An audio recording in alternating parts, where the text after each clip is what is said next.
no matter how good a player is, they're bound to have a down year at some point. He did get the big contract over the offseason, but remember, that deal was structured in such a way that the Seahawks could actually move on after one season.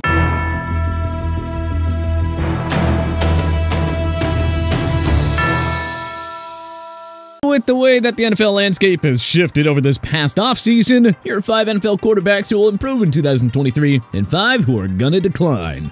Improve Russell Wilson. Number 1, Wilson cannot possibly be as bad as last year, which means improvement is inevitable. Number 2, with Sean Payton now calling the shots on offense, Wilson, dare we say, can totally get back to the Pro Bowl form we watched for a decade in Seattle. I mean, for starters, former head coach Nate Hackett simply was not cut out for the head coaching job. The offensive line allowed Wilson to endure 55 sacks, more than any other QB last season. But GM George Payton signed 2 quality starters in Mike McGlinchey and Ben Powers to fix up that unit. Wilson has 2 dynamic receivers in Jerry Jeudy and Cortland Sutton. A healthy Javonte Williams will bolster the ground game and push for 1,000 yards rushing, thus taking a lot of the pressure off of Wilson. Not sure if the Broncos will be a bona fide contender, but the Payton-Wilson tandem has the potential to do serious damage across the NFL. Wilson is going to relish the coaching change, and as long as Payton doesn't forget how football works overnight, he should help the future Hall of Famer regain his superstar form. Decline. Kirk Cousins. Cousins didn't set a career high in completion percentage, passing yards, or passing touchdowns in 2022, but it was easily the best season of his career. Cousins was Captain Comeback in 2022, recording a ridiculous 8 game-winning drives on the year. The Minnesota Vikings finished 13-4 to claim the NFC North Division, only to fall to the New York Giants in the wildcard round. Cousins completed 65.9% of pass attempts for 4,547 yards and 29 touchdowns against 14 interceptions.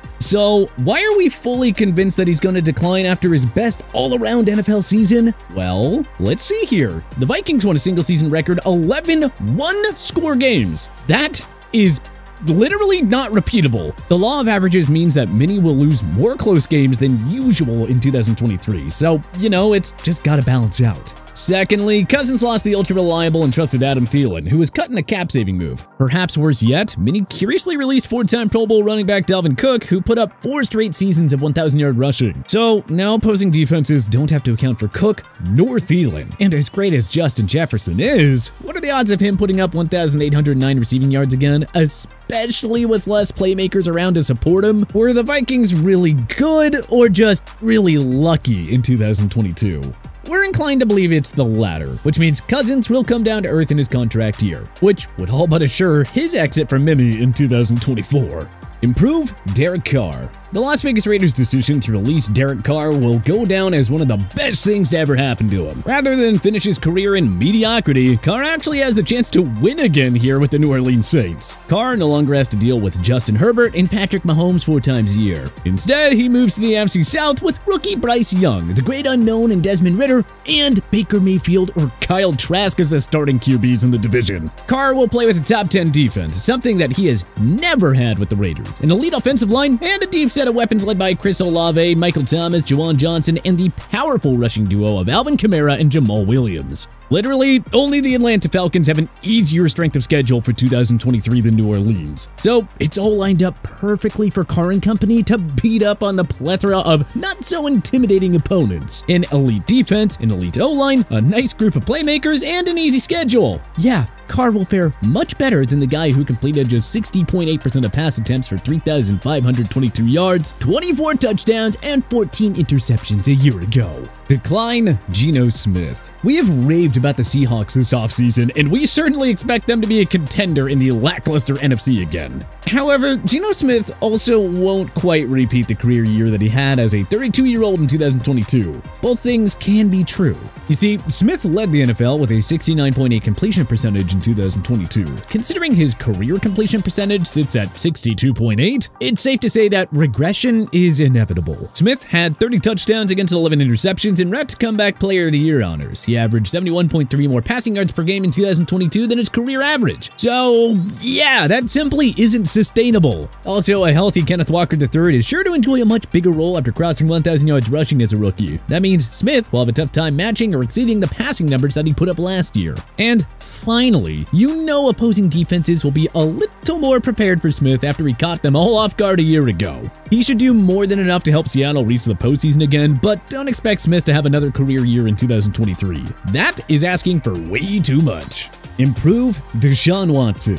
The Cleveland Browns decided to cut the cord on Baker Mayfield and controversially traded for Houston Texans signal caller Deshaun Watson. After the trade, Watson agreed to a 5-year extension worth a fully guaranteed $230 million deal. Watson was suspended for the first 11 games of 2022 following a series of disturbing misconduct allegations that saw him settle 23 lawsuits. Watson was dreadful in the 6 games that he played for in Cleveland in 2022, completing 58.2% of pass attempts, the worst mark of his career, for 1,102 yards, 7 touchdowns, and 5 interceptions. It is okay to loathe Watson and to hope that he'll struggle again in 2023. But like Russell Wilson, it's hard to imagine Watson being any worse than he was last season. Watson has now had a full year to learn the Browns' offense. On top of that, GM Andrew Berry added extra weaponry by trading for Elijah Moore before using a 3rd-round pick on speedy Tennessee wideout Cedric Tillman. Watson will play behind a top 5 O-line and alongside a top 3 NFL running back and Nick Chubb. Amari Cooper, David Njoku, and Donovan Peoples-Jones headline a scary good pass-catching trio as well. The Browns might not make the jump to Super Bowl contention, but Watson can only improve after a miserable 6-game audition a year ago. Decline Brock Purdy.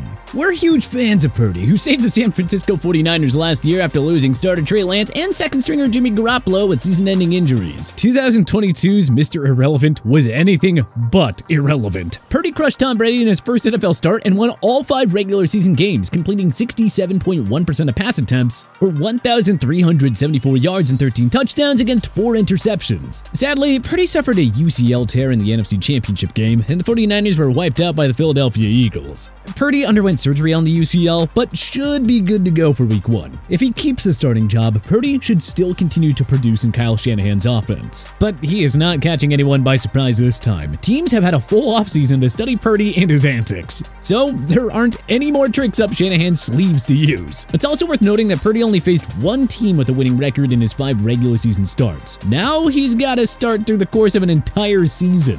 We're not saying Purdy will be a bust and lose his starting job. He's just not going to play mistake-free football over 7 games like he did last year. Just be ready for some form of regression, even if it's not by much. Improve Kenny Pickett. Pickett may not have won 7 of his 12 starts as a rookie, but the actual stat line was mediocre at best. 2,404 passing yards, 7 touchdowns, 9 interceptions, and just 184.9 passing yards per game. But the Steelers still won with Pickett and only missed out on the postseason via tiebreaker. So expect much bigger things now that he has a full NFL season under his belt. Experience naturally will help Pickett build off a rocky rookie year. And hey, that's not all. The O-line was Pittsburgh's main issue last year, but they grabbed a 5-star offensive tackle in Broderick Jones by taking him 14th overall. And it certainly won't take Pickett long to appreciate his pass protection. Pickett also isn't shy on big-time playmakers at his disposal. 1,000-yard back Najee Harris, star wideout Deontay Johnson, breakout candidate George Pickens, and tight end Pat Freiermuth. And who knows, maybe veteran Allen Robinson returns to Pro Bowl form after a miserable year with the Los Angeles Rams. Pickett was thrown into the fire early last season when he was asked to replace a struggling Mitch Trubisky. There's no doubt who the starter is now, and you can bet that Pickett will go off with an improved O-line and a deep set of playmakers now at his disposal. Decline Jared Goff. Goff unexpectedly returned to his 2017-2018 LA Rams-like form for the Lions in 2022, completing 65.1% of pass attempts for 4,438 yards and 29 touchdowns against only 7 interceptions. Detroit finished 9-8 last year for their first winning season in 5 years, but Seattle got the final wildcard spot via tiebreaker. So now the Lions are the trendy pick to win the NFC following a productive offseason. We honestly wouldn't be shocked if the Lions became the kings of the wide-open NFC North. But, you know, we're not sold on Goff repeating or topping last year's success. 7 INTs was uncharacteristically low for a guy who threw a combined 49 picks in the previous 4 seasons. He's so cautious throwing the ball.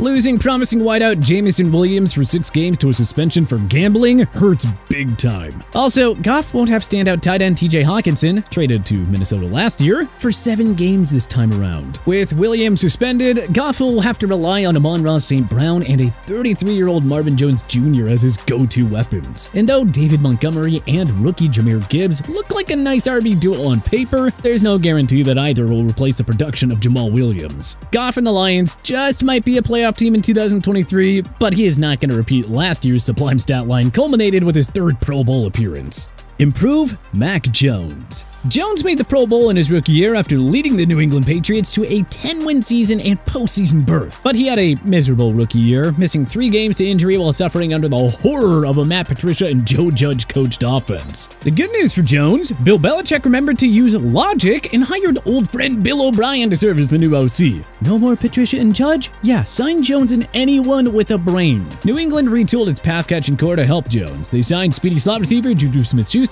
and ex-Miami Dolphins standout tight end Mike Gesicki. 1,000-yard backer Ramondre Stevenson, contested catch specialist Devontae Parker, and veteran tight end Hunter Henry were a solid set of weapons to work with. And rookie Kayshon Boutte and second-year speedster Tyquan Thornton might be ready to make plays too. So with an actual qualified and successful OC now leading the offense, expect Jones to rebound after a miserable sophomore year.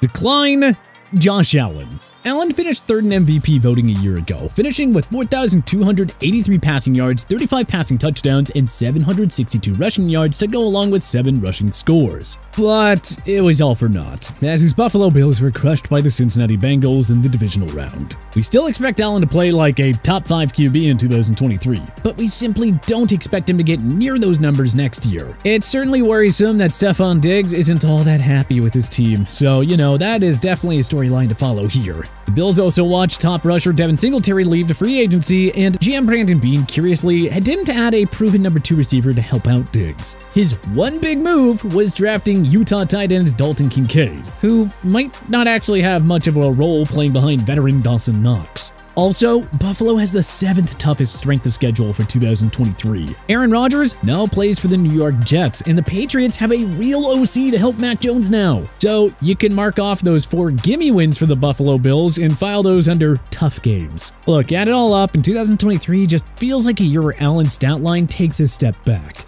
That doesn't mean that his Bills won't be prime Super Bowl contenders, but we're not counting on a top 3 finish in MVP voting again.